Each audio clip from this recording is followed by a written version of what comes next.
JFK 40. 40 years, 40 people, 40 stories. On News Talk 820 WBAP. Farther up the street from the sixth floor museum stands another piece of JFK history at the old police headquarters building. There is Lee Oswald. It was there Lee Harvey Oswald was incarcerated for a short time and ultimately met his end. The question since for Dallas officials has been what to do with the building. The events of 1963 remarkably changed Dallas, and it's extremely important to preserve that history. That's Councilwoman Valletta Lill, who has been working on development options. The complex that housed Oswald is split into two different sections. One is the old City Hall, the other is a 1950s edition right here next to me, which includes the jail cell Oswald was housed in, as well as the Sallyport entrance where Jack Ruby pulled his gun. It's this newer building that was initially proposed for demolition to make way for a downtown plaza. There is a recommendation to remove it, but nonetheless, there would be consideration for saving anything that related to the events of 1963. I think, though, there is another segment of the community that would be concerned about the removal of even the 1950s portion. For now, the project is in limbo while other issues are pushed to the forefront. Councilwoman Lill would like to see Oswald-related areas turned into a museum, perhaps with the help of sixth floor officials. But the difficulty relates to the heating and air conditioning systems, the sort of mundane infrastructure of the building.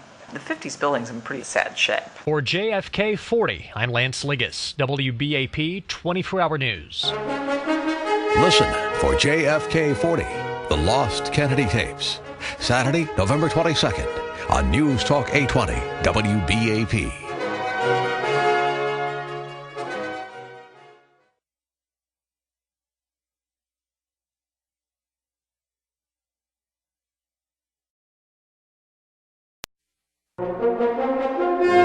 JFK 40. 40 years, 40 people, 40 stories. On News Talk 820 WBAP. When President Kennedy came to Dallas-Fort Worth in 1963, Joe Cody was a detective sergeant in the Robbery Theft Division of the Dallas Police Department. 40 years ago, Cody says not everyone was enthusiastic about JFK's visit. I don't think it was hate for the president. I heard a lot of things about, now I'm a Republican and he's a Democrat. That November 22nd, Cody was in the Robbery Theft Division when word came in from a police chief. Someone had shot at the president. Cody jumped in a car and drove to the scene. I was the one walking along the curb and found a piece of his head bone. The President of the United States has been the victim of an assassination. Later, Cody returned to the police department where they brought in a man and sat him down in his interrogation room. I said, "What's your name?" And he said, "Lee Harvey Oswald." I didn't shoot anybody, sir. I haven't been told what I'm here for. Cody also got in more than his share of hot water for a favor he did for a friend. He bought Jack Ruby the Colt Cobra Ruby used to kill Oswald 2 days after the president's death. He's been shot. Following Oswald's death, Cody visited Ruby in the county jail and asked him, "Why did you do it?" He said, "Well, Joe, let me tell you something." He said, "They'll be trying that case 20 years now. They'll spend $1 billion on it." He said, "They won't now." 4 decades after the worst weekend in Dallas history, Cody reflects on how the city and the police department have been maligned in the years following the assassination. I think that the police department did an excellent job investigating the case, and I have seen nothing in 40 years to change my view on how it happened. For JFK 40, I'm John Pendolino, WBAP 24-Hour News. Listen for JFK 40, The Lost Kennedy Tapes. Saturday, November 22nd on News Talk 820 WBAP.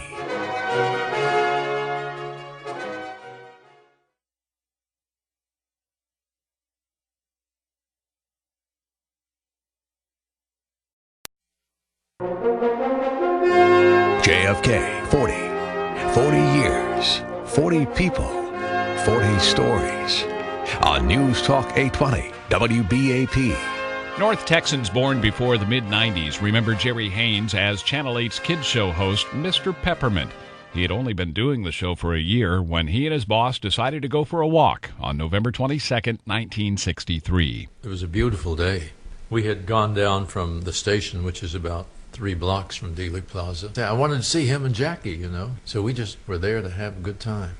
We were on the northwest corner of Houston, and I guess it was Maine coming down. Yeah, we saw him coming. They turned. We waved.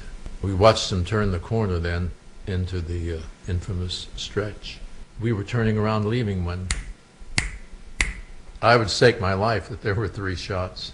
But we knew something terrible had happened, so Jay said, "You run back to the station and get him ready, and I'll get some witnesses." And I ran like the dickens, and I heard a woman saying, "Oh, my Lord, they've killed him." I'll never forget that. Did the president's assassination ever play into Mr. Peppermint? Not really. I don't try to overstep and become any kind of an authority. I just like to go down the middle. So I didn't attempt to teach any lessons or anything like that. Did your life change as a result of that day in any way, do you think?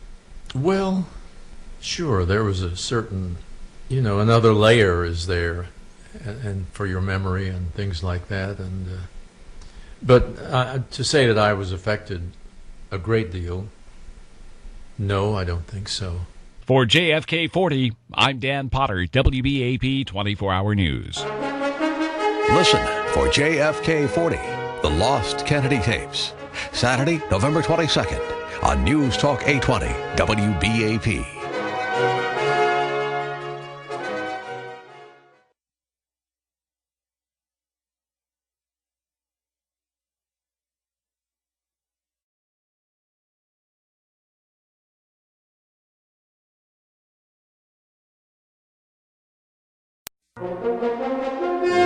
JFK 40. 40 years, 40 people, 40 stories. On News Talk 820 WBAP.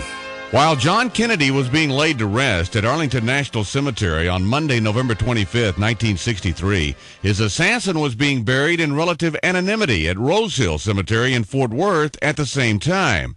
Not many people wanted to be there, including police and Secret Service officials who had to be there. And of course, there were reporters like Ed Hughes of the Dallas Morning News. No one else was allowed inside the cemetery. There were no protesters. When they brought Oswald's casket, some of us helped the funeral attendants move it into a chapel where they kept it under security until it was time to take it down to the graveside. A lack of pallbearers meant more volunteers to take the casket to the graveside and continued to force reporters sent to cover the story to be a part of it. A reporter that suddenly said, this is making history. And then we had a whole bunch of other people that suddenly wanted to help us carry it down.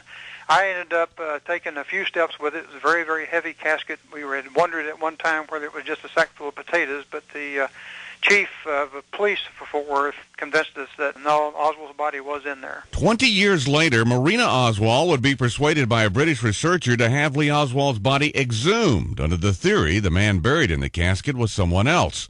Reporter Ed Hughes says that decision was shocking considering what he saw happen at the end of the burial service. They did open up the casket. Marina Oswald, the wife, and Marguerite Oswald, mother of Lee Harvey, leaned over into the casket, and then they closed it up, and we were motioned to be closer in where they gave the last rites. For JFK 40, I'm Alan Stone, WBAP 24-Hour News.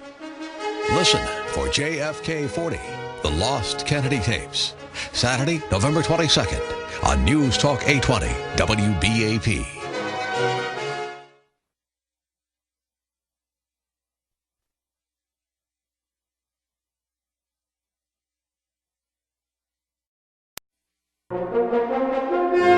JFK 40. 40 years, 40 people, 40 stories.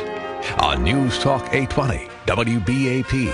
Today he presides over U.S. District Court in Dallas. But in 1963, Judge Barefoot Sanders worked as a U.S. attorney and was involved in the activities surrounding President Kennedy's visit. I was against the visit. So when the vice president came to town, I told him I thought this was a terrible thing because of what had happened to Stevenson. UN Ambassador Adlai Stevenson was given pretty rude treatment during a visit here. He said, I think it is too, but he's coming, and we're going to make as much of a success of it as we can. This predominantly Republican area is rather notorious for its disregard of protocol. Sanders was riding in the motorcade through downtown Dallas, a few cars back from the presidential limousine. And I saw running across the street a policeman who looked to me like he had his gun drawn. And we could see the president's limousine barreling ahead of us. So I knew something was really wrong then. The judge says he eventually got a ride back to his office where the dreaded news arrived about the nation's 35th president. Word came that the president was dead. This bulletin from the WBAP newsroom. Here is David Daniel. President Kennedy is dead. Judge Barefoot Sanders says the view back over 4 decades lends a sense of perspective to the events of November 22nd, 1963. It changed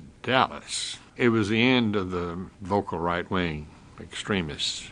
So far as what it did to our individual lives, I think people came to appreciate the grace and the wit and the flair that Kennedy had brought to the presidency. And they still talk about it, and they still appreciate it. And that's true all over the world. U.S. District Judge Harold Barefoot Sanders, Jr. For JFK 40, I'm Rick Hadley, WBAP 24-Hour News. Listen for JFK 40, The Lost Kennedy Tapes, Saturday, November 22nd on News Talk 820 WBAP.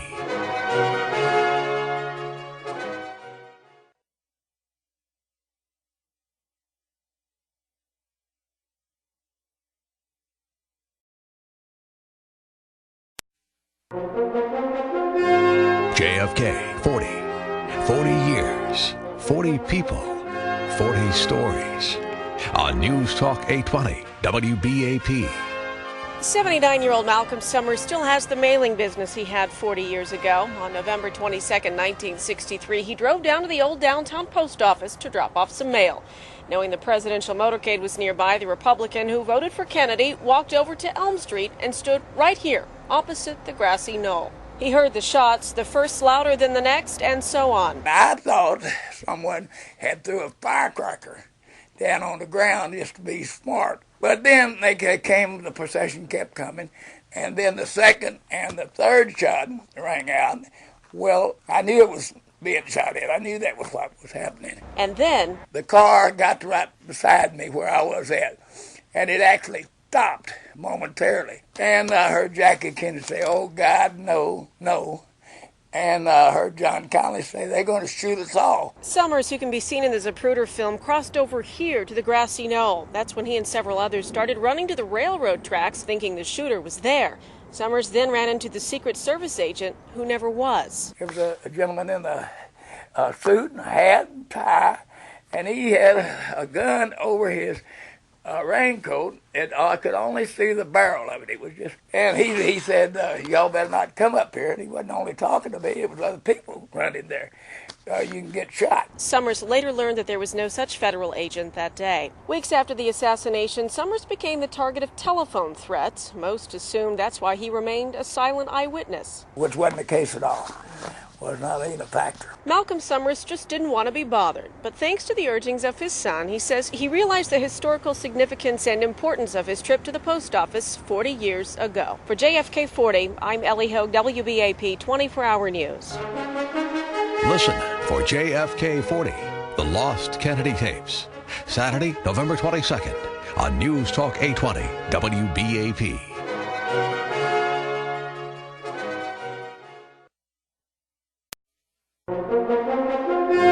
JFK 40 years, 40 people, 40 stories. On News Talk 820 WBAP. Wes Wise was a reporter for KRLD Television on November 22, 1963. At approximately 12:30, he was at the Trade Mart where he had been working with the Secret Service on identifying possible troublemakers, an outgrowth of an ugly incident involving Ambassador Adlai Stevenson a month earlier. I noticed one of the Secret Service guys that I'd been working with walking swiftly down the aisle, and then another one. And on the second one, I stopped him and said, "Hey, what's going on?" And he says, "The worst has happened." Like all media members, that day was long and grueling for Wes Wise, and that was probably a good thing. You get into a story so completely feet first that you lose some of the drama because you're so intent to get the camera setting right, to get the tape recorder going right, to get the right picture, to be the right place at the right time. But really, that was an advantage. And then when we stopped, I don't think there were any of us who would not admit we had some tears. The next morning, he was assigned to go back to the school book depository for a day after story. While there, he ran into Jack Ruby. And in the course of the conversation, he was pointing out that Jackie might have to come back to Dallas to testify in a trial of Lee Harvey Oswald and how awful that would be for her and so forth. And I made the remark that I had taken pictures the day before at the Trade Mart of the 2 Western saddles that were going to be given by the city of Dallas to Caroline and John John. And when I said that, tears came to his eyes, visibly. Wes Wise would go on to be mayor of Dallas, where on the 10th anniversary of the assassination, he was the one having to reflect on how the killing of President Kennedy had changed Dallas, Texas. He had a pretty good idea. For JFK 40, I'm Alan Stone, WBAP 24-Hour News. Listen for JFK 40, The Lost Kennedy Tapes, Saturday, November 22nd on News Talk 820 WBAP.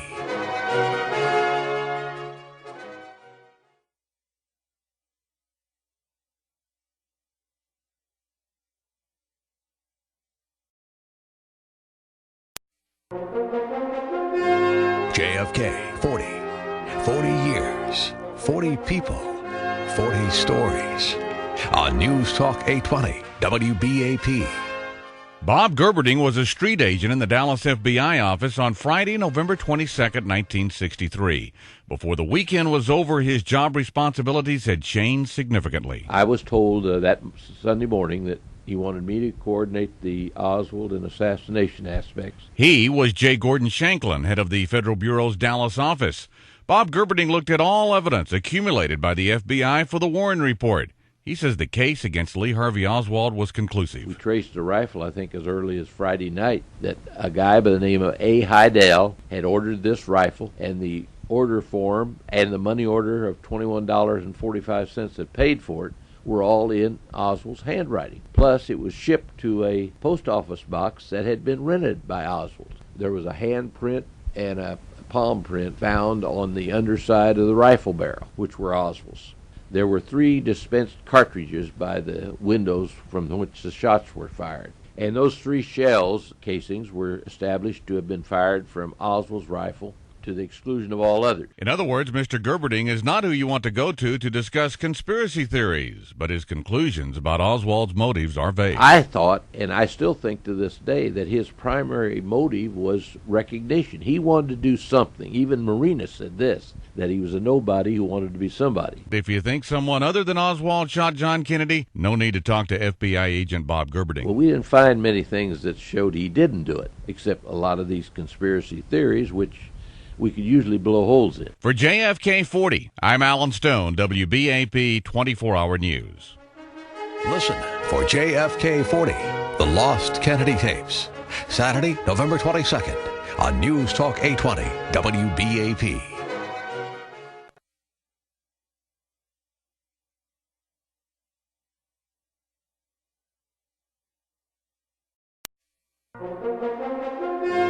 JFK 40 years, 40 people, 40 stories. On News Talk 820 WBAP. He bills himself as the man who captured Oswald, and Nick McDonald is a Dallas police officer who was sent to Oak Cliff after reports of another officer shot, J.D. Tippett. He was a locker mate next to me. I knew what district he worked, and I even knew his squad number because the guy that reported the officer being down and shot said he was talking on the radio from police unit number 10, and I knew immediately that was J.D. Tippett's vehicle. Moments later, on November 22nd, 1963, Officer McDonald walked up the aisle of the Texas Theater toward Lee Harvey Oswald and into history. I said, "Get on your feet." He stood up, so I said, "Man, this is easy. He's giving up without a fight." But it changed in just a second because he made a fist with his left hand and hit me right between the eyes. And then I was reaching for the waist for a weapon, and he pulled that pistol out, and my hand happened to fall on top of it. he pulled the trigger and the firing pin hit me in the fleshy part of my left hand between the thumb and the forefinger, and it was pointed right at me, and so I think that's what saved my life at that point. I hit him, knocked him in the seat, fell on top of him, and I was wrestling for that pistol because I knew he couldn't hurt me with those fists, but that pistol could kill me. So I finally got my right hand on the butt of the pistol, and I jerked it away, and just for an instant I stuck it in the stomach. I said, well, I'm going to shoot him because he tried to shoot me, and then I had a second thought, and I said, no, I don't have to shoot him because I've got his weapon. If I had, went directly to him, instead of been playing it cool, well, I wouldn't be here talking to you right now. For JFK 40, I'm Alan Stone, WBAP 24-Hour News. Listen for JFK 40, The Lost Kennedy Tapes, Saturday, November 22nd on News Talk 820 WBAP.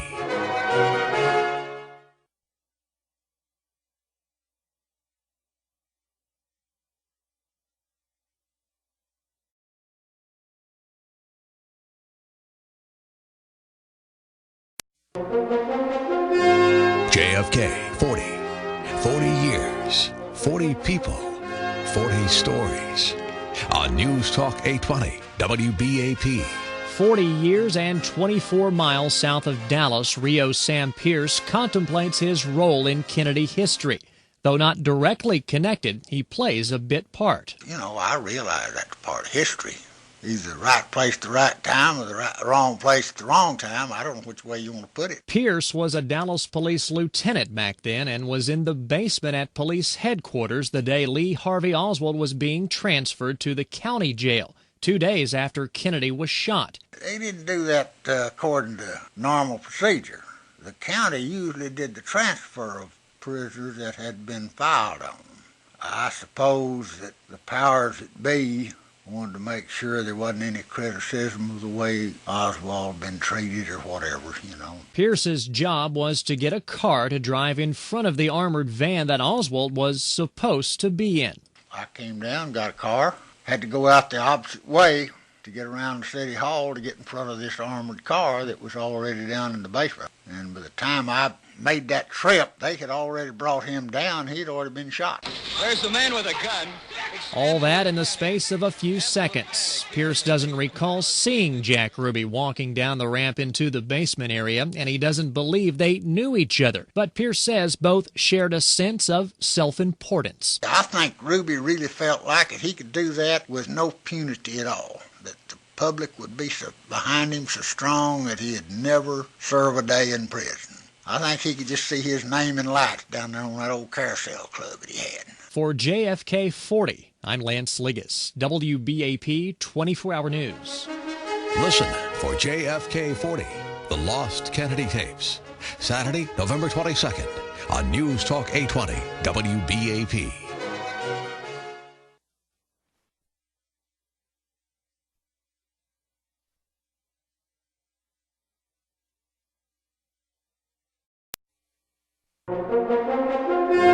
JFK 40 years, 40 people, 40 stories. On News Talk 820 WBAP.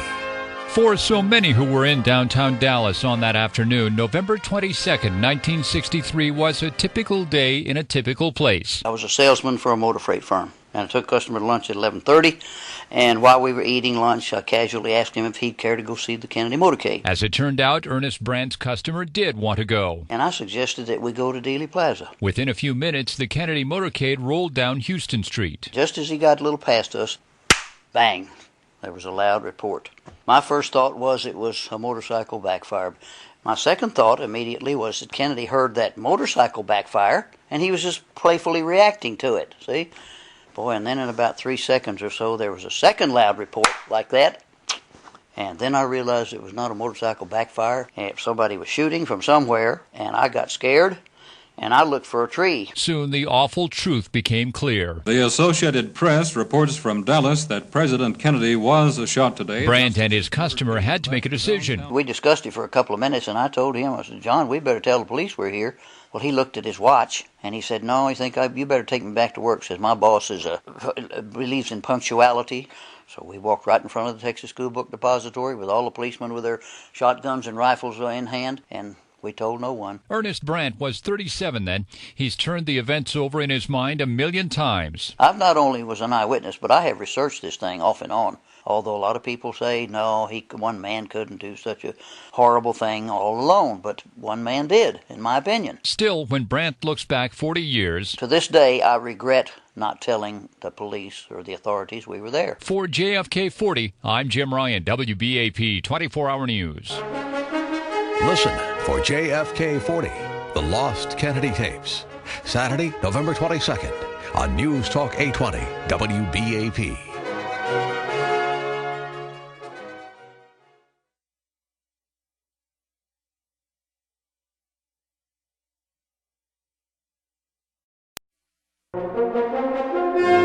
JFK 40. 40 years, 40 people, 40 stories. On News Talk 820 WBAP.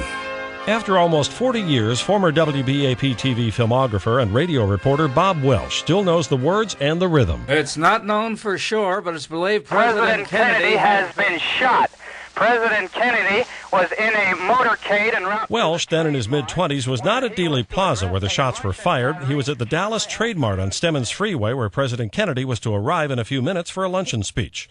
Welsh was standing near about a dozen police motorcycles when he heard their radios. The police chatter was broken by one particular call that I happened to pick up on, which was there's been a shooting in the motorcade. And it was followed very quickly by it happened near the underpass. That's the only information I had. And about the time I was hearing that, here comes the motorcade. Actually, it was just one car with a squadron of motorcycles around it. And I jumped in the news car and took up after the motorcade. So I was literally driving behind the president's motorcade at the same time trying to alert the newsroom what had happened. Unfortunately, the newsroom was empty, but... A photographer friend, Floyd Bright, just happened to be walking through the newsroom, heard me pleading on the radio for somebody, please intercept this message. And he did, and he says, Bob, I'll roll tape. And he did, and I proceeded to give the message while driving behind the motorcade. When Floyd reminds me very quickly that he'd made a mistake or pushed the wrong button or the tape didn't roll, but I had to do it again. So the tape you actually hear, and that was the first word out of Dallas, Texas, is the second time. Welsh also scored another coup at Parkland Hospital, getting the only sound motion picture footage, for that matter, the only sound recording of the announcement of the president's death. John F. Kennedy died at approximately 1 o'clock Central Standard Time today here in Dallas. He died of a gunshot wound in the brain. For JFK 40, Steve Cumming, WBAP 24-Hour News. Listen for JFK 40, The Lost Kennedy Tapes, Saturday, November 22nd on News Talk 820 WBAP.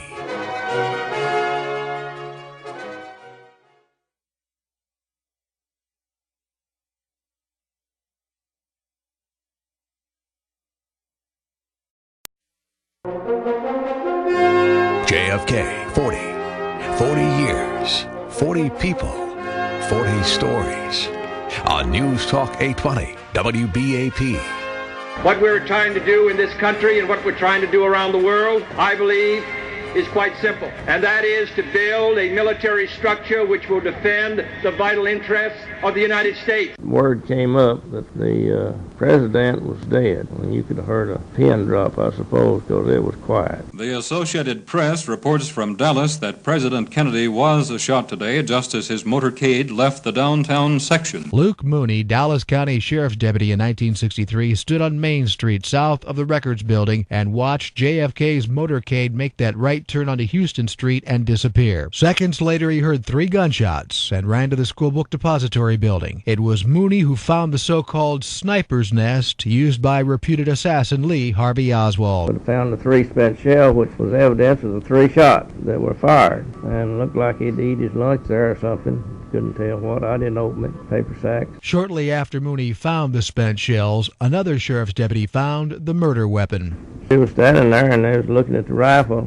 We didn't know what it was, Italian rifles. It looked like the old 30 caliber carbine that we used in World War II. Since Mooney was the first policeman on the 6th floor of the book depository building, he discovered the perch from which Oswald is said to have fired the 3 shots. He says, contrary to popular belief, it was not the corner window on the 6th floor. It was one to the right. They said, it appeared that the cartons are up against the window sill. I said, they wasn't up against the window sill. I said, Could have been up against a windowsill, tilted. I couldn't have put my body out that window and looked down if there'd have been any cartons of books up against it. Former Dallas County Sheriff's Deputy Luke Mooney. For JFK 40, I'm John Pendolino, WBAP 24-Hour News. Listen for JFK 40, The Lost Kennedy Tapes, Saturday, November 22nd on News Talk 820 WBAP.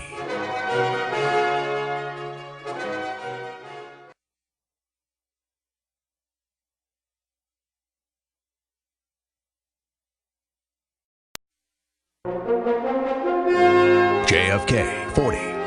40 years, 40 people, 40 stories. On News Talk 820 WBAP.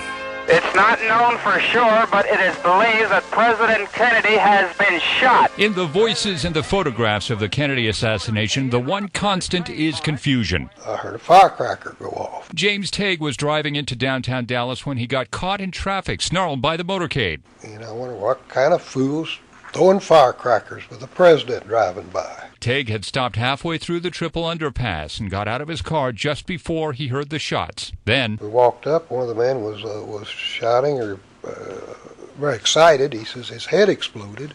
His head exploded, and the policeman asked us, "Whose?" He says, "The president's." Tague was approached by a man he later learned was a plainclothes sheriff's deputy. And he turned to me and he says, "Hey, you got blood on your face." And I reached up, touched my face. There's 2 or 3 drops of blood. But he says, "Hey, look at that mark on the curb." And you could see a whitish gray mark on this old dirty curb from probably 60 feet away. The assumption is that the cut on Tague's cheek was caused by a chunk of bullet-splintered concrete. He's considered by many Oswald's 3rd victim behind the president and Governor Connally. I do remember that when I left the police station, I had a cold chill that turned colder. And went home, and that evening I did take a spiral notebook and write down everything I could remember and watch TV like everybody else. But that's basically what happened to me on November 22nd. Now James Tague intends to use those notes as the basis for a book as yet untitled. People's been after me for the last 15, 20 years to do this. And I've just now had time to do it. My book's going to be Why We Will Never Know the Truth. For JFK 40, I'm Jim Ryan, WBAP 24-Hour News. Listen for JFK 40, The Lost Kennedy Tapes, Saturday, November 22nd on News Talk 820 WBAP.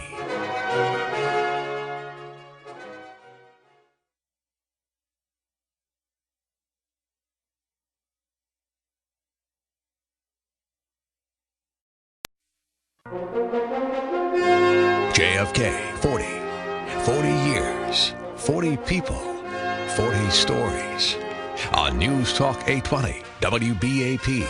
November 63, I was at Channel 4, and I was the anchor for the noon news. On November 22nd, 1963, Bill Mercer had just finished up that noon newscast. He left the Channel 4 studios in downtown Dallas knowing that the presidential motorcade had just passed through. He had no idea of the events that had transpired while he was on the air. Everybody was in just absolute turmoil. The people, women crying, men just out of their minds, and we found out that there'd been the shooting. Just as the president's car became directly even with us, 2 shots rang out just as he looked up. And he grabbed put a camera up on the floor of the police station. They sent me over there, and I spent whatever hours it was from 6 until the infamous Oswald press conference after he'd been arrested in the basement. The purpose of this news conference is to detail some of the evidence against Oswald for the assassination of the president. What was your take on Oswald? You were there for the news conference? Yeah, I was sitting about as close as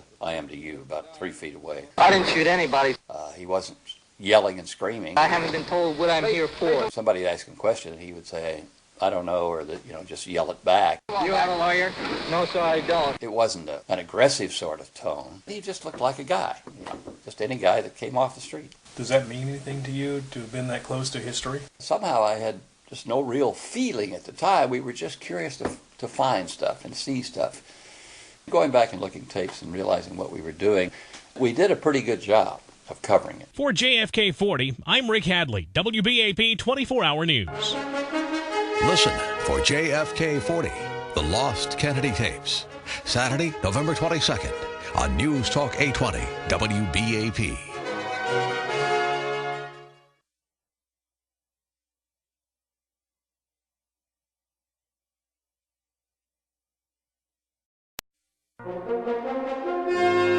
JFK 40. 40 years, 40 people, 40 stories.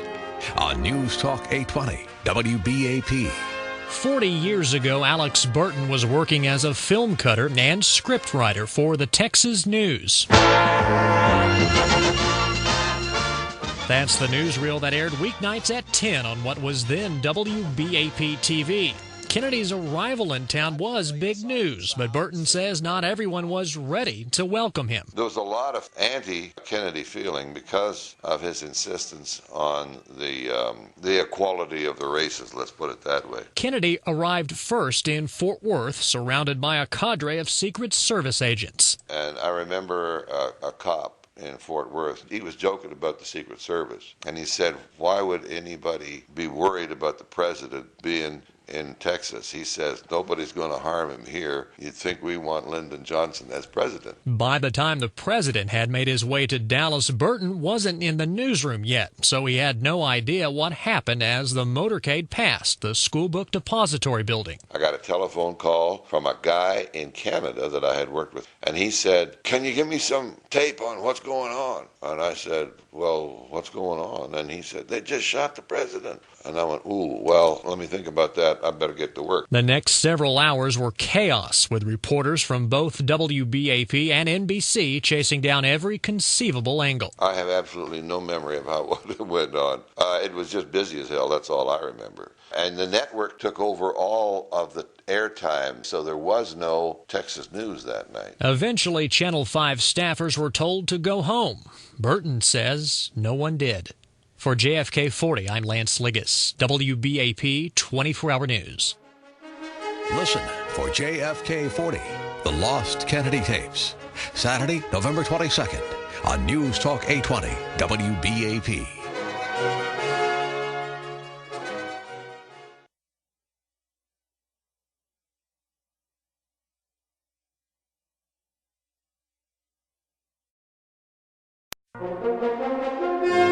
JFK 40. 40 years, 40 people, 40 stories. On News Talk 820 WBAP. You've seen the famous photo in which Lee Harvey Oswald is shot as Jack Ruby lunges toward him. You probably also remember the horrified Dallas homicide detective in a light-colored suit and western hat on Oswald's right. That was Jim Lavelle, who had less than an hour earlier recommended to Dallas Police Chief Jesse Curry that Oswald be taken from the police station at Main and Harwood to the Dallas County Jail in secret. I said, you know, Chief, that the elevator stops on this first floor. Why don't we take him off here, put him in a car on Main Street? I said, we can be in the county jail with him before they even know we brought him out of the jail.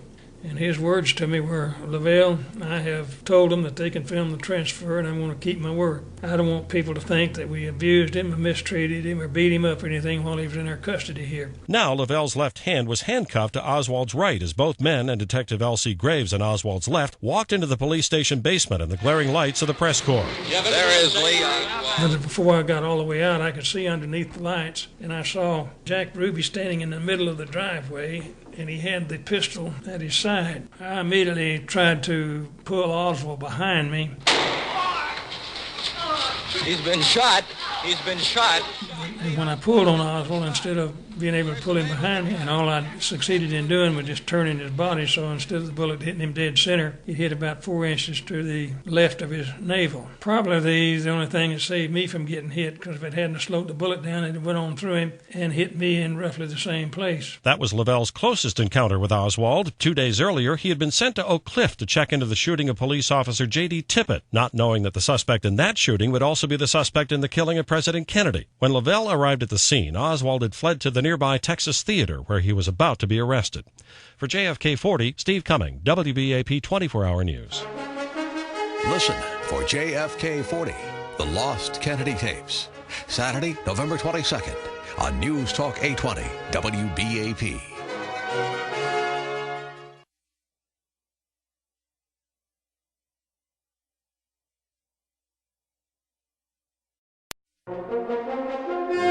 JFK 40. 40 years, 40 people, 40 stories.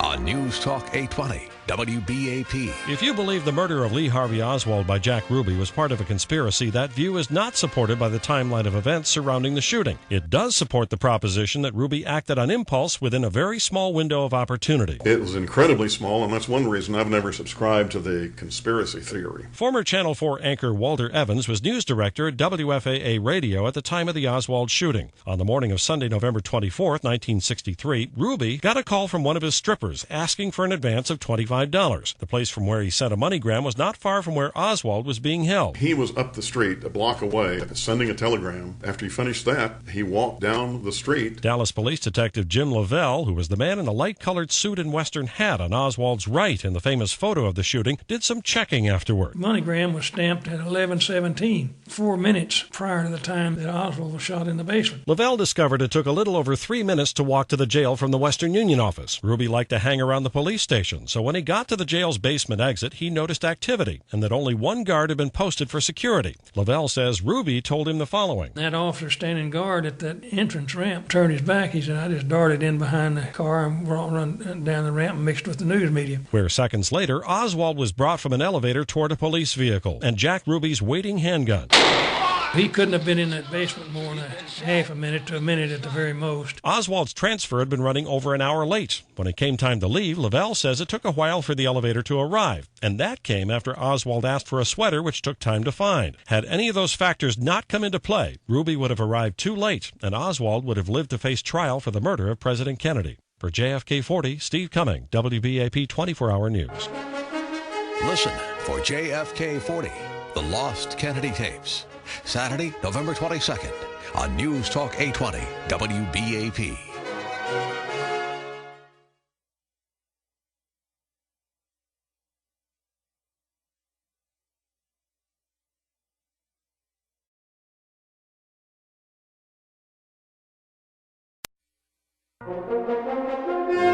JFK 40 years, 40 people, 40 stories. On News Talk 820 WBAP. Dallas policeman James Jennings was guarding the back entrance of Parkland Hospital when he got the news that President Kennedy was dead. They gave us about a 5-minute warning before they went national with the fact that he had deceased, and we were told that within 2 minutes Lyndon Johnson and his party would be coming out of the emergency room. So they wanted us to get them away from there as quickly and as quietly as we possibly could. As the new president left to return to Love Field, the body of the dead president would soon follow. When they started to bring the body out of the emergency room, one of the commanders came over and said, we need some help loading the casket. 4 or 5 of us went over and helped physically put the casket in the back of the hearse. Hovering nearby, the former First Lady, Jacqueline Kennedy. I was standing just right beside her, shoulder to shoulder, and I said, come up here, I'll open this door and let you sit up here or let you in. And, of course, she said, no, I don't want to ride up there. I want to ride in the back. So I closed the front door of the hearse, opened the back door, and she got in where the casket was. We all remember the blood-stained pink suit and the pillbox hat. Officer Jennings remembers something else. Jackie Kennedy's face appeared as if she had been hit at close range with a handful of gravel, because she had little pit marks over her face, maybe 8 or 10, and you could see red under the skin. And that was very visible and just very something I remember even to now. And I'm saying it was, and I'm almost positive, it was bone fragment. For JFK 40, I'm Alan Stone, WBAP 24-Hour News. Listen for JFK 40, The Lost Kennedy Tapes. Saturday, November 22nd on News Talk 820 WBAP.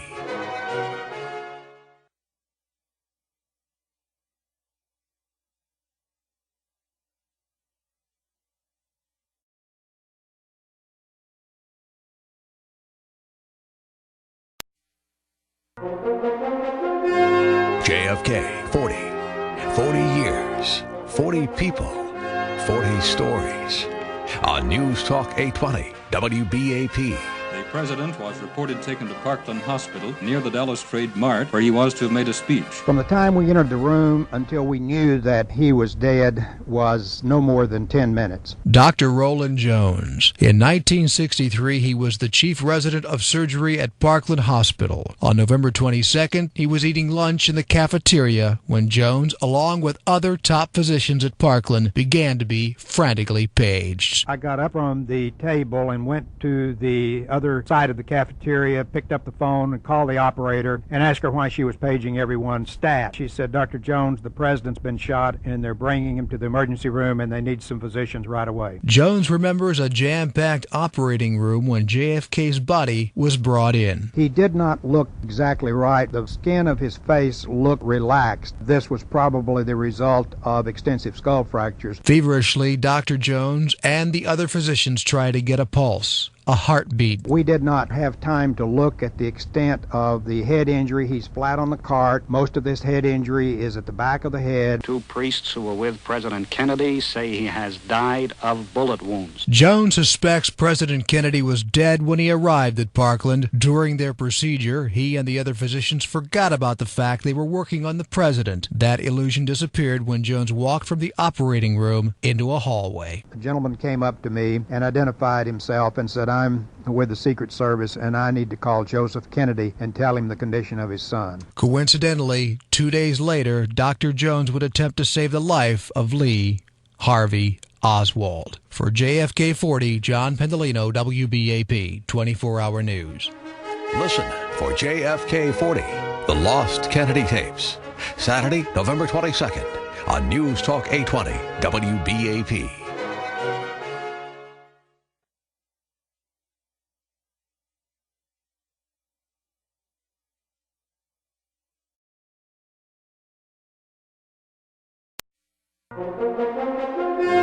JFK 40 years, 40 people, 40 stories.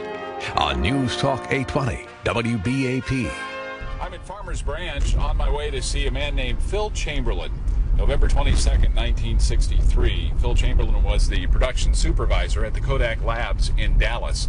It's the day that Abraham Zapruder brought him a film that would become an American history icon.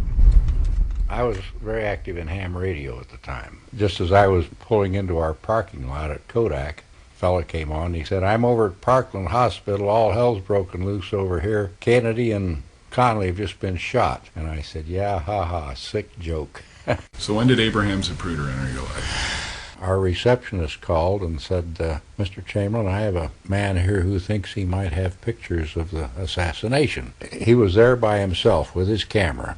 A lot of people insist that he came with somebody else, but he did not, and I can verify that because I was the only one there beside the receptionist. He said that he was taking pictures and he thought he might have pictures of the assassination. We normally inspect 8mm film by projecting it in a projector that runs twice normal speed. But even at that, when the pictures came through, you could just hear the intake of amazement and so on in the group. There were probably 15 of us in there. Did you realize that there was a good image of Kennedy being hit? Certainly did, yes, even at that speed. We were aware of it. In fact, we could see at that point the one frame that they didn't show for quite a while where it literally looked like his head was exploding from the shot.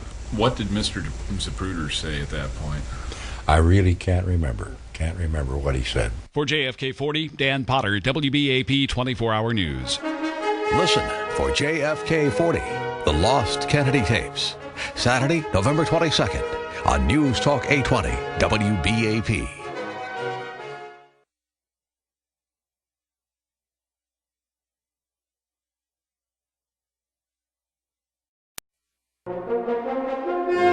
JFK 40 years, 40 people, 40 stories. On News Talk 820 WBAP.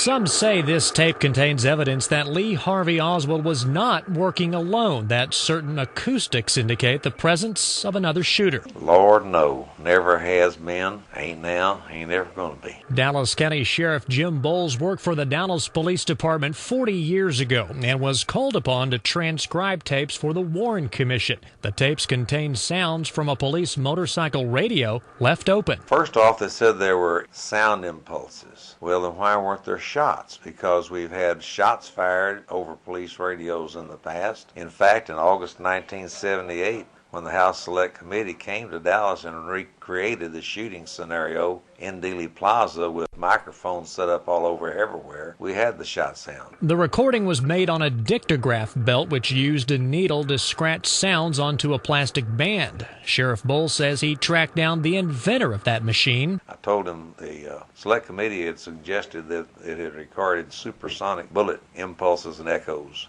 He said, well, don't argue with them. Let them make that claim. We'd like to have that distinction. It's not true, but we'd sure like to have that recognition. In fact, Bowles says the recording in question was made by a motorcycle nowhere near the Kennedy Parade, but at the Trade Mart, 4 miles away. There is no acoustical evidence from Dealey Plaza except in the minds and imaginations of conspiracy buffs who must put it there because that's the only way they can create a second shooter and disprove Oswald as being part of a conspiracy, because nobody in their right mind would hire a Lee Harvey Oswald for the hit of all history. For JFK 40, I'm Lance Liggis, WBAP 24-Hour News.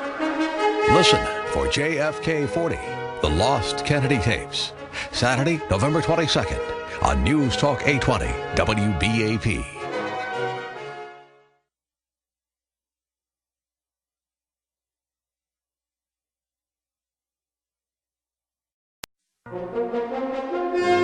JFK 40.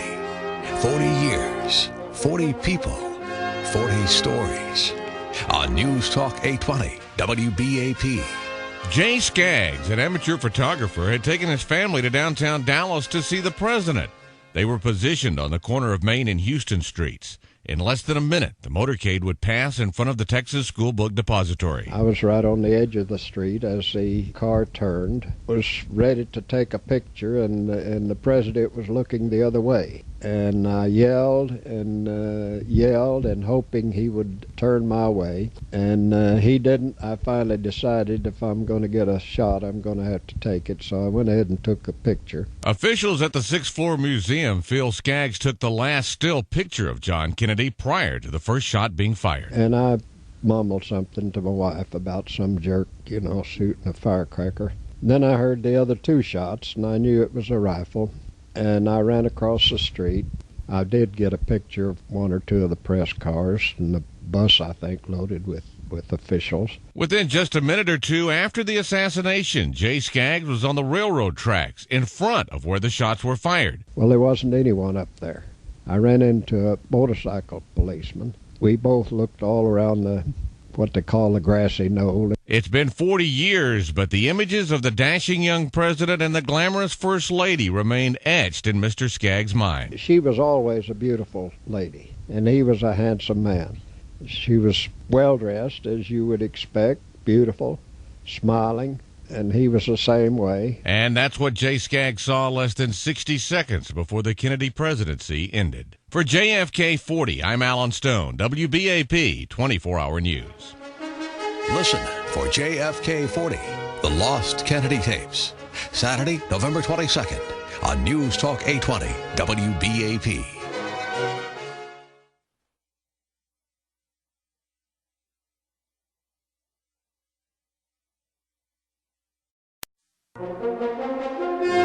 JFK 40.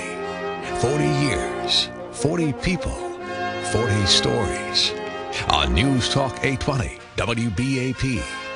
In his words, it was the biggest story in his career. Retired Associated Press reporter Mike Cochran spent November 22, 1963 and the following days on various assignments, including covering the funeral of accused assassin Lee Harvey Oswald at Cowtown's Rose Hill Cemetery. They had nobody to carry the casket, so they recruited news guys. They asked me to do it because I was with the Associated Press, and I said, no, I didn't want to carry this casket. And then a UPI reporter, Preston McGraw, said, well, I will. As soon as UPI did, well, then I had That's how I became a pallbearer. That pallbearer experience paid dividends a few years later when the AP assigned Cochran to interview Oswald's widow, Marina, at her home in Richardson. Showing up unannounced, Cochran's interview request was turned down by the now remarried Marina Porter, whose husband Kenneth was at work. Cochran mentioned that he had served as a pallbearer for her late husband, and that got him in the door for a cup of coffee. 6 hours later, we were still talking. She got up at one point and flopped this Playboy down in front of me and says, there's a story there that Marina had been the one ultimately responsible for the assassination because it was her sexual rejection of Oswald. I looked up and Marina says, I think he's right. Here I am, what an interview, and we're off the record. Just making small talk. I noticed on the fireplace these unusual andirons. I said, those are the most unusual fireplace decorations. And she says, oh, those are the ugliest things. And she stopped in mid-sentence and she says, Kenneth gave me those. That's the one thing you can't report. And of course, that put everything on the record. I was out the door as quickly as I could and around the corner in my Volkswagen and stopped, and I guess for 45 minutes I just wrote notes. For JFK 40, I'm Rick Hadley, WBAP 24-Hour News. Listen for JFK 40, The Lost Kennedy Tapes, Saturday, November 22nd on News Talk 820 WBAP.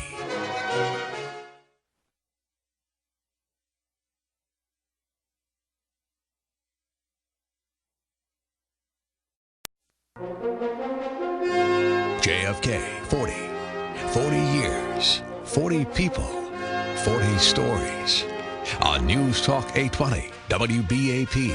In 1963, Hugh Ainsworth was a reporter for the Dallas Morning News. He says a very small, very vocal minority literally hated John Kennedy. For one thing, he was Catholic, and a lot of people worried about a Catholic president. It was disliked because people in Texas particularly thought that Lyndon Johnson was treated rather shabbily. When Kennedy received a very warm welcome in Dallas, Ainsworth was delighted. Of course, that did not last long. President Kennedy has been shot. After the shooting, Ainsworth was standing near a police radio when he heard a cop had been shot in Oak Cliff. I got to thinking that's only 3 or 4 miles from where we are. That's bound to be connected to this in some way. Ainsworth wound up inside the Texas Theater, the only reporter to witness the arrest of Lee Harvey Oswald. I remember Oswald saying, I protest this police brutality. I protest this police brutality. Well, they ushered him out pretty fast. There must have been 300 to 400 people out there chanting, kill him, get him. November 22nd, 1963, and the days that followed were long ones for Ainsworth. I heard so many people say, somebody ought to kill that SOB, that communist SOB. Nobody would ever indict him. He'd be a hero. I'm sure Jack Ruby heard that, too. In the 40 years since JFK's death, Ainsworth has dedicated his life to disproving conspiracy theories. When you look at Oswald and the evidence against him, I've covered probably 100 murder cases in 54 years of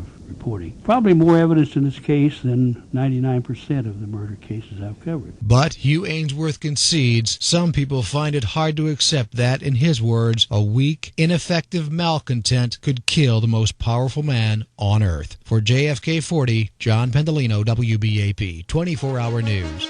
Listen for JFK 40, The Lost Kennedy Tapes, Saturday, November 22nd on News Talk 820 WBAP.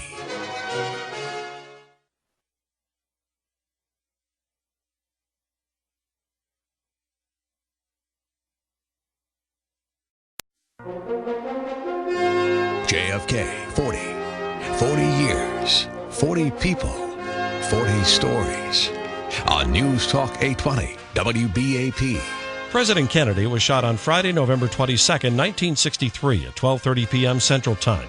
His time of death was officially logged as 1 p.m. The formal announcement came at 1:30.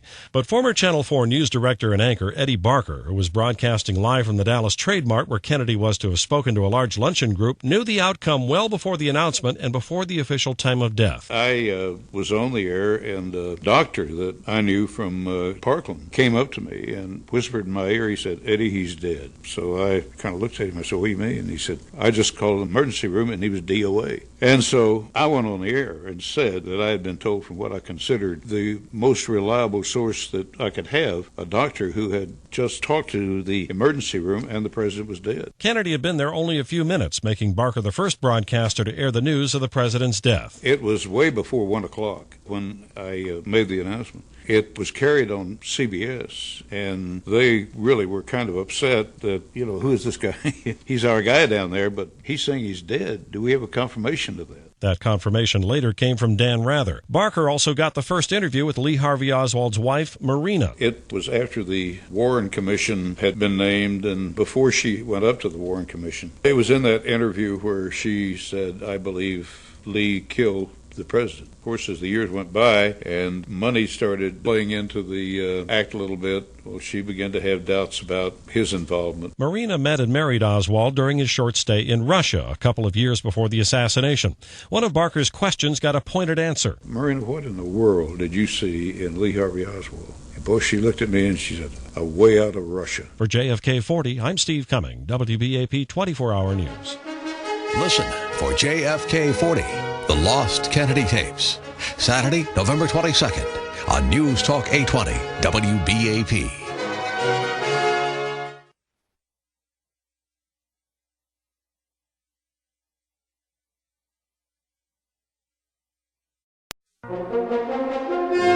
JFK 40, 40 years, 40 people, 40 stories on News Talk 820 WBAP. Dallas Morning News nightclub editor Tony Zoppi was supposed to have watched the presidential parade with Jack Ruby, but when Ruby opted out to place newspaper ads for his strip clubs, Zoppi went to lunch. The manager of the restaurant told him what he had missed. His lips were purple and they were trembling. And he looked at me, he says, the president's been shot. Later at Parkland Hospital, Tony Zoppi saw the inside of the presidential limousine. The blood all over the seat. Took your stomach, and churned it. He helped O'Neill Funeral Home unload a big bronze casket and carry it into the hospital. Zoppi knew what that meant and phoned in the information to the newspaper. 2 days later, a man he had known and reported on for years became an integral part of history. You expected it, but you didn't expect it. He was a paradox. Let's say it didn't surprise me, but it surprised me. Like many others, Tony Zoppi knew but never understood Jack Ruby. He was the only reporter Ruby was allowed to call from his jail cell. But even that exclusivity didn't get Tony Zoppi the answers he was looking for. The last tape I made, I asked him point blank. I said, Jack, why the hell did you do it? And he started to cry. He said those poor kids left without a father, and went through that litany again. Ruby also told him that he wanted to spare Jackie Kennedy the ordeal of coming back to Dallas for a trial. The final reason he gave in that last interview may give more insight into Ruby's character. He said, quote, I wanted to show people there was one Jew with some guts. Tony Zoppi went on to become PR director for the Riviera Hotel in Las Vegas, where he developed lifelong friendships with Frank Sinatra and Bob Hope. For JFK 40, I'm Alan Stone, WBAP 24-Hour News. Listen for JFK 40, The Lost Kennedy Tapes, Saturday, November 22nd on News Talk 820 WBAP.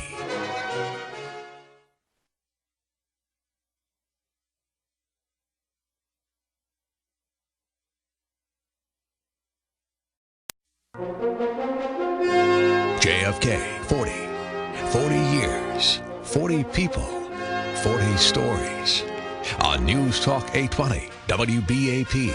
This is a snapshot, one man's story of November 22nd, 1963. One chance encounter as then WFAA radio program director Pierce Allman witnessed the shooting of JFK and then ran toward the school book depository. Up the steps to the depository building, asked a guy where a phone was.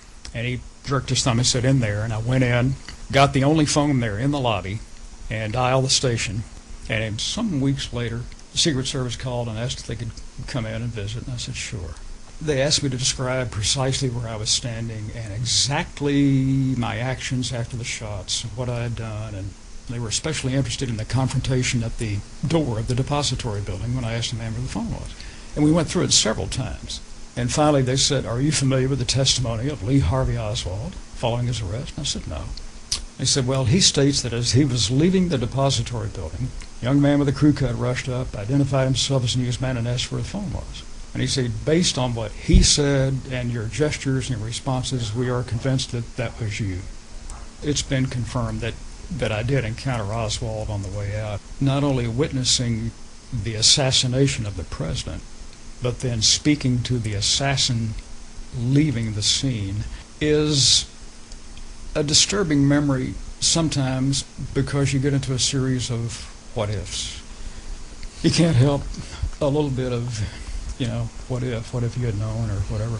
At no time during the entire series of events did the enormity of the occurrence ever sink in. For JFK 40, Dan Potter, WBAP 24-Hour News. Listen for JFK 40, The Lost Kennedy Tapes, Saturday, November 22nd on News Talk 820 WBAP.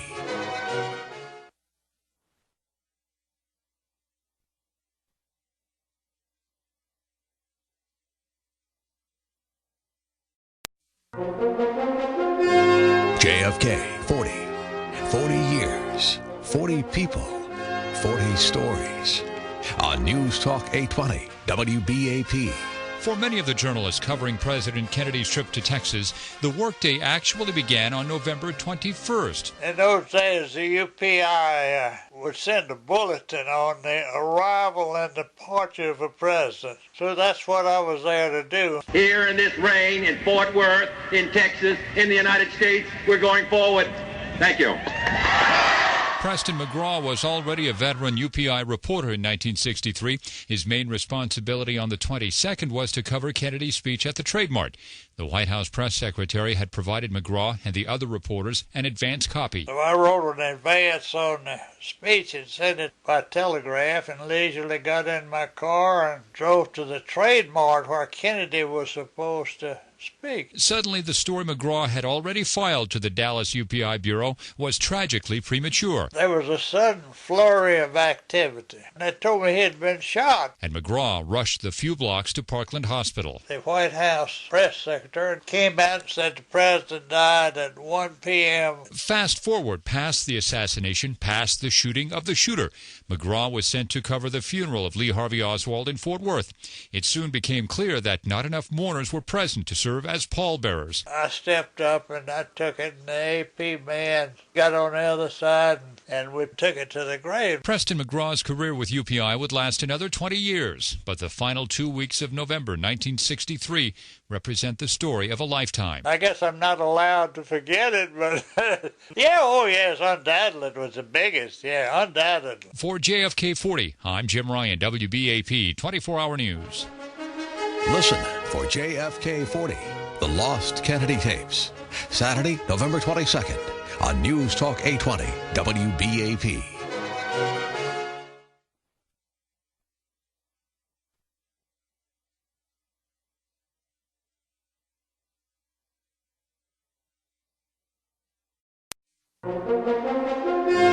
JFK 40.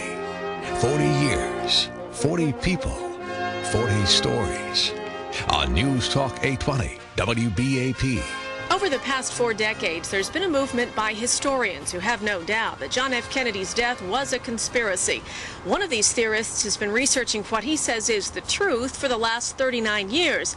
You can find him just about every weekend here at Dealey Plaza. His name is Robert Groden. Well, the idea initially of coming down to Dealey Plaza was to let people know that there's an alternative to the official fiction. Let people know that there actually was a conspiracy to kill the president and another conspiracy to cover it up. Groden became a leading photographic and filmed evidence expert in the case, which has been formally closed since 1988.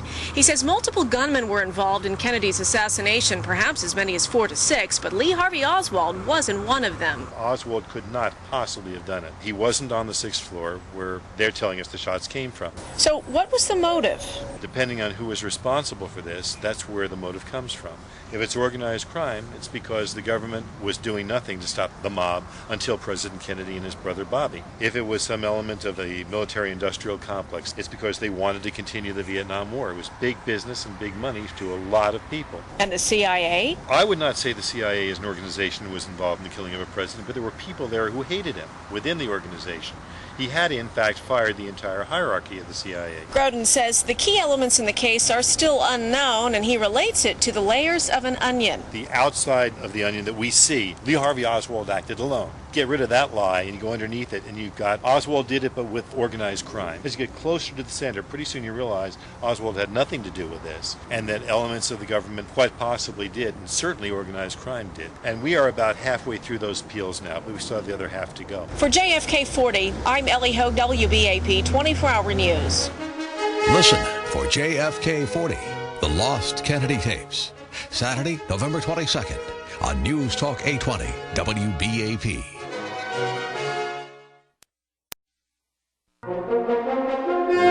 JFK 40 years, 40 people, 40 stories on News Talk 820 WBAP. Dallas Times Herald reporter Darwin Payne didn't have a specific assignment on November 22, 1963, but he ended up with several, including being one of the first people to talk to Abraham Zapruder, who filmed the assassination and who was watching television when Payne arrived, arguing with broadcast reports that the president was still alive. Zapruder was saying, "No, he's dead. I know he's dead. I saw it through my viewfinder. His head exploded like a firecracker." That night, Darwin Payne was sent to visit the room at the boarding house where Lee Oswald had lived. Well, it was a very tiny room. The Secret Service and FBI had already cleared everything out of the room. There was nothing there. Several weeks later, he visited the assassin's widow, Marina. Marina indicated she wanted to talk, but couldn't. She let me in the house so easily, and people were concerned about her safety, that I called her lawyer afterwards and told him, I said, "Look, I just wanted you to know that Marina didn't know me, and yet she let me in the house immediately, and perhaps you could be a little more cautious about that, because I was concerned about her safety." Darwin Payne went on to become a journalism professor at SMU for many years, as well as the author of several books on the history of the city of Dallas. He looks back over 40 years and sees the assassination as a turning point. The hate mail started pouring in on Dallas. And Dallas did have a reputation for being an extremist right-wing community, and at that point the city decided to moderate itself. The leaders did, and we changed considerably after that, and started trying to be more moderate in every way, and to bring more people into the city government and to make their voices heard. For JFK 40, I'm Alan Stone, WBAP 24-Hour News. Listen for JFK 40, The Lost Kennedy Tapes at 11 a.m. Saturday, November 22nd on News Talk 820 WBAP.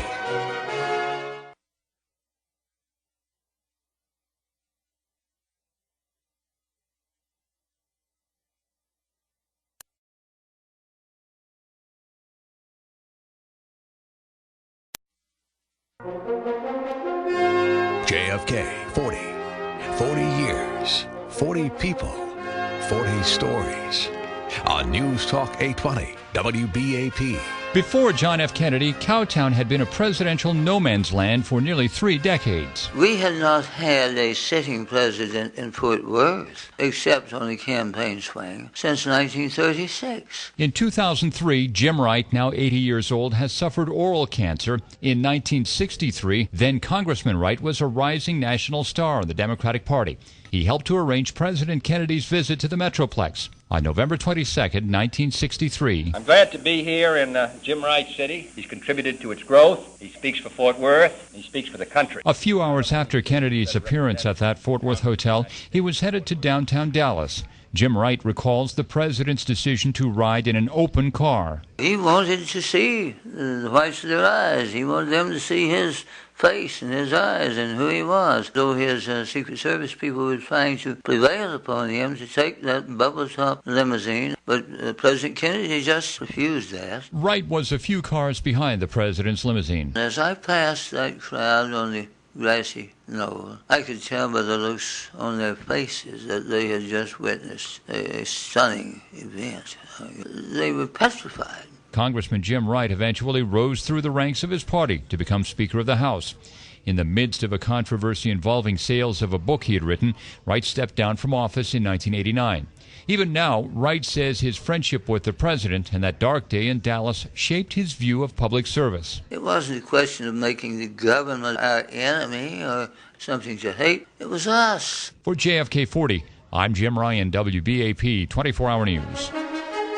Listen for JFK 40, The Lost Kennedy Tapes at 11 a.m. Saturday, November 22nd on News Talk 820 WBAP.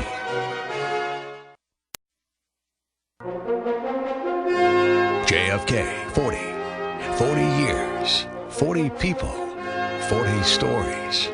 On News Talk 820 WBAP. Ray Hawkins was an accident investigator for the Dallas police, doing his job on that long-ago Friday, 40 years ago, when in an instant, everything changed. The motorcade came by going to Parkland Hospital with the red lights and siren on, and we checked with the dispatcher to see what had happened, and they said that the president had been shot. Later, Hawkins and a group of other officers were sent to Oak Cliff to investigate the shooting of policeman J.D. Tippett. Witnesses said they saw a suspect run into the Texas Theater. We proceeded down the aisle. I heard Officer McDonald say, "I got him," and I saw a man standing up, and they were involved in a struggle. I, of course, ran to assist Officer McDonald. The suspect did have a gun out and was trying to shoot Officer McDonald, but the gun apparently didn't fire. It sounded as if it clicked one time, and then we did subdue the suspect, and I handcuffed him. Many people don't realize how close Oswald came to killing other people that day. Of course, you never know what could have happened, but I think being that there were three of us so close that it did keep it from escalating into an officer being shot or someone else being shot in the theater. The police officers at the Texas Theater only knew Lee Harvey Oswald was a suspect in the killing of a fellow policeman. The crowd outside had made a much bigger connection.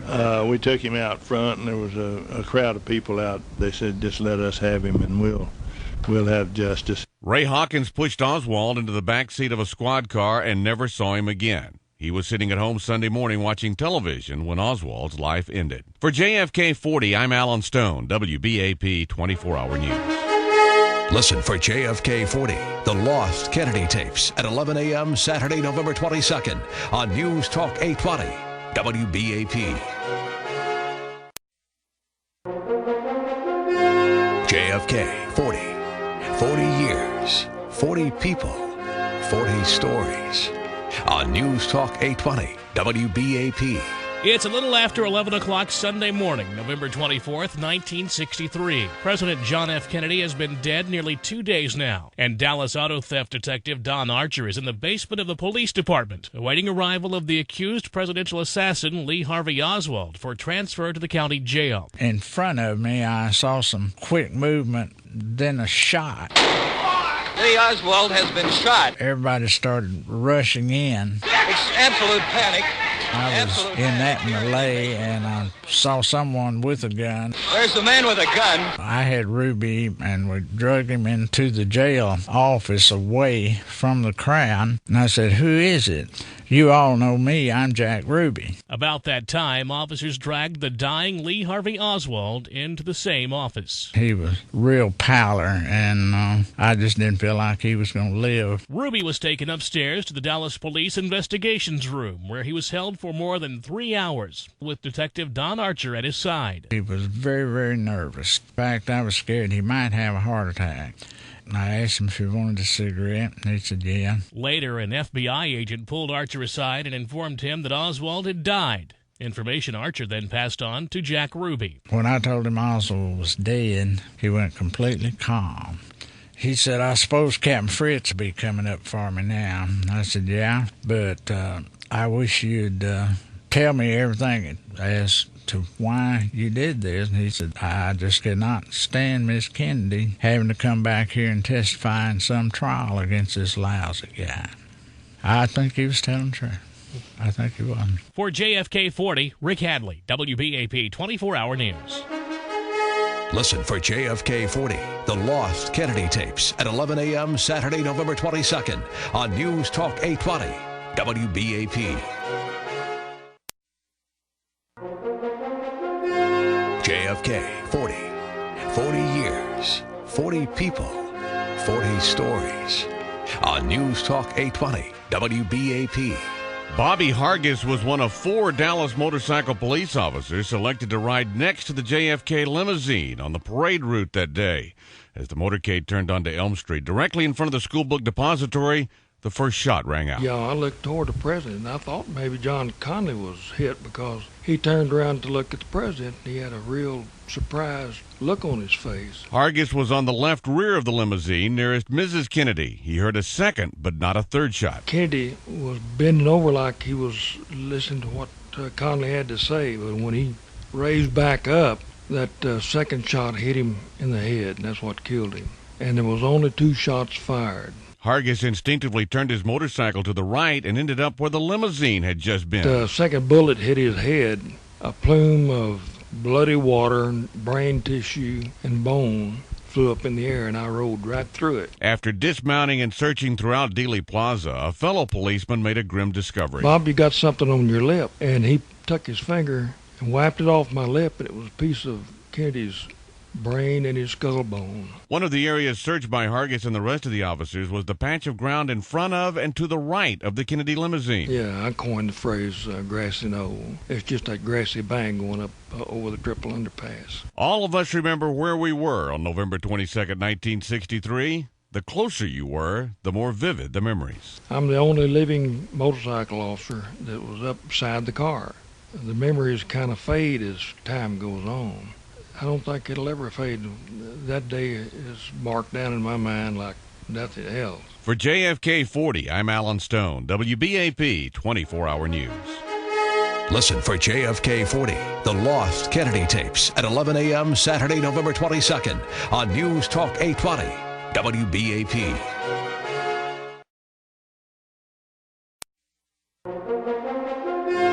JFK 40, 40 years. 40 people, 40 stories.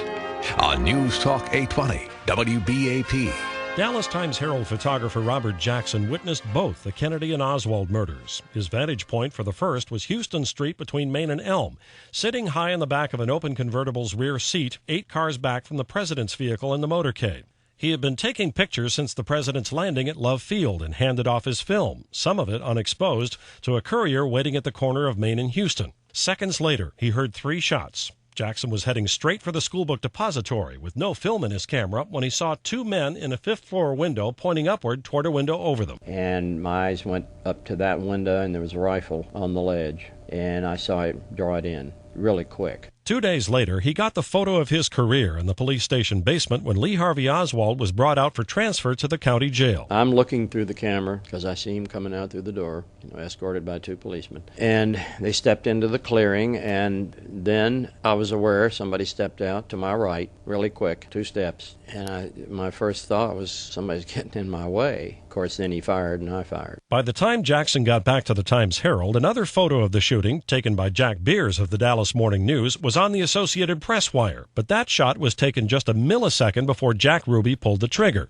Now it remained to be seen what Jackson had. We went into the dark room, and I remember holding it up to the light, and I remember letting out a yell. There it was, an image of Ruby lunging forward, Oswald doubled over in pain, and Police Detective Jim Lovell looking in horror at what was happening. Carried a wet print out to the newsroom, and then we realized that we'd beaten our competition. I think that was the most important thing. It was exciting, and I remember going home that night with a big headache. The next year, Jackson's picture received the Pulitzer Prize. For JFK 40, I'm Steve Cumming, WBAP 24-Hour News.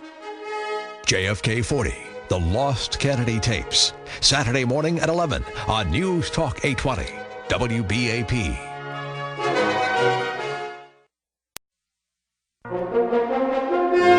JFK 40, 40 years, 40 people, 40 stories.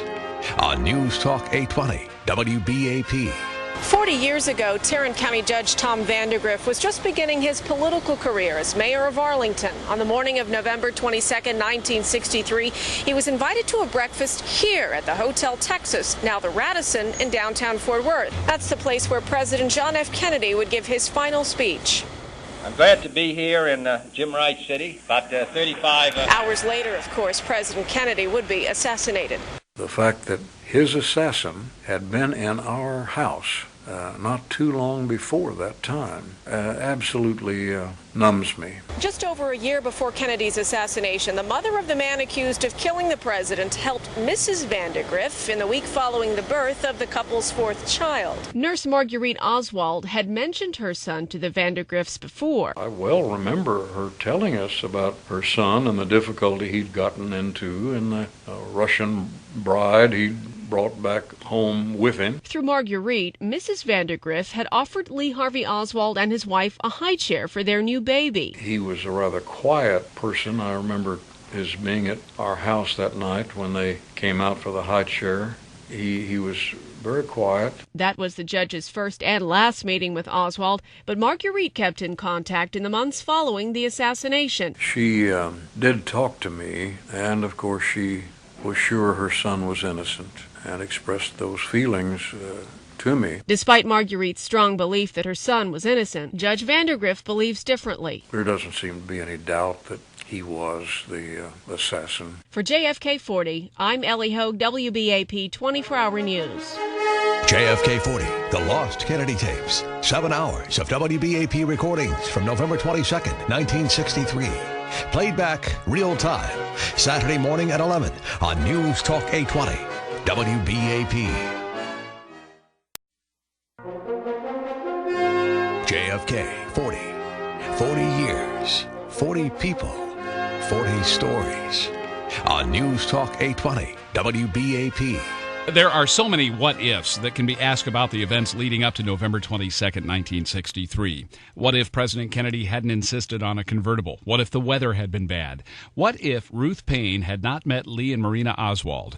Ruth Paine was living in Irving. She was a Quaker housewife who happened to know how to speak Russian. And in early 1963, Ruth Paine was bored. A friend of hers in Dallas said to her, I'm giving a party on February 22nd, and I think you'd want to come. There's this young fellow who's going to be at it who spent some time in the Soviet Union and who came home with a Russian wife. And here's a chance for you to speak Russian. Thomas Mallon is the author of the book Mrs. Paine's Garage and the Murder of John F. Kennedy. He says Ruth Paine became enamored of Marina Oswald and eventually invited Lee and Marina to move into her garage, which had been converted into an apartment. She even got Lee a job at the Texas School Book Depository.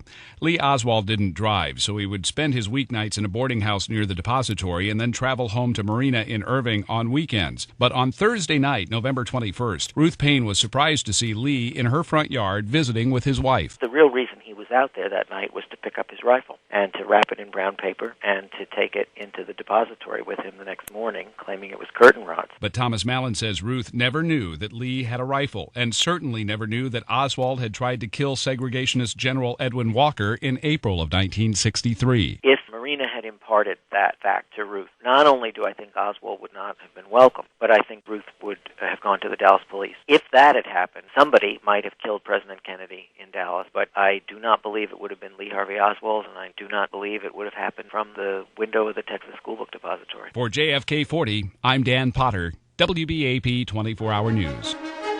JFK 40, The Lost Kennedy Tapes. 7 hours of WBAP recordings from November 22nd, 1963. Played back real time, Saturday morning at 11 on News Talk 820, WBAP. JFK 40. 40 years, 40 people, 40 stories. On News Talk 820, WBAP. She was seated next to her husband, Texas Governor John Connally, as President John F. Kennedy's limousine made its way through Dallas, headed to the Trade Mart. Nellie Connally's memories are vivid. November 22nd, 1963 had been a glorious day, with huge, friendly crowds greeting President and Mrs. Kennedy. The Texas First Lady was exuberant. So I turned around and said, Mr. President, you can't say Dallas doesn't love you. The celebratory mood turned to terror in a heartbeat. And I heard this loud noise that I was not certain what it was, but I turned toward the noise. When I turned, I could look right at the president, and I saw his hands fly up to his neck. John, who is sitting in front of him, turned to his left, and this takes seconds. And the second shot went through John Connally. And he said, my God, they're going to kill us all. Their black limo was under siege. There was a third shot. The car was covered. We were covered with a bloody matter that I assume was the president's head. As the limousine sped toward the hospital, Nellie Connally cradled her husband across her lap. And all I said to him was, be still, it'll be all right. I just whispered that to him all the way. At Parkland, there was little comfort. She was kept outside the emergency room, where doctors worked to save her husband's life. Never, ever felt so alone as I felt standing there wondering what was going on. And now, 40 years later, another effect lingers. I was afraid for my family for the first time, and I have been conscious of looking over my shoulder ever since. For JFK 40, Rick Hadley, WBAP 24-Hour News. JFK 40, The Lost Kennedy Tapes. 7 hours of WBAP recordings from November 22nd, 1963. Played back real time, Saturday morning at 11 on News Talk 820, WBAP.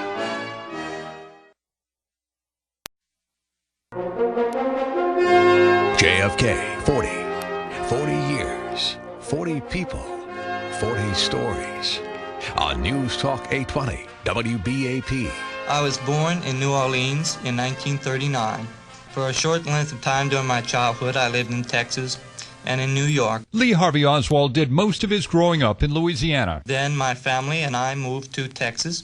Then I entered the United States Marine Corps in 1956. His fellow Marines would nickname him Oswaldkovich for his apparent support of communism. He became secretary of the New Orleans chapter of the Fair Play for Cuba Committee. We support the idea of an independent revolution in the Western Hemisphere, free from American intervention. Despite all his criticism for U.S. policy in Latin America, Oswald seemed to hold no great animosity for President Kennedy. On November 22, 1963, Lee Harvey Oswald was living in Dallas and working at the Texas School Book Depository. Then, police radios are carrying that the president has been hit. Attention all squads. The suspect in the shooting at Elman, Houston is reported to be an unknown white male, approximately 30, slender build. Police soon captured Lee Harvey Oswald. Captain Will Fritz was confident about Oswald's guilt. I can tell you that this case is cinched. This man killed the president. Oswald himself proclaimed his innocence. These people have given me a hearing without legal representation. I didn't shoot anybody, no, sir. But before Oswald could be tried in the killing, he's been shot. Lee Oswald has been shot. Jack Ruby was convicted and sentenced to death today for the murder of accused presidential assassin Lee Harvey Oswald. Oswald's killing has helped to fuel the greatest conspiracy theories about a crime few can accept, even 4 decades later. The Oswald interview heard in this segment was recorded a few months before the assassination by a New Orleans radio station. For JFK 40, Jim Ryan, WBAP 24-Hour News. JFK 40, The Lost Kennedy Tapes. 7 hours of WBAP recordings from November 22nd, 1963. Played back real time, Saturday morning at 11 on News Talk 820, WBAP.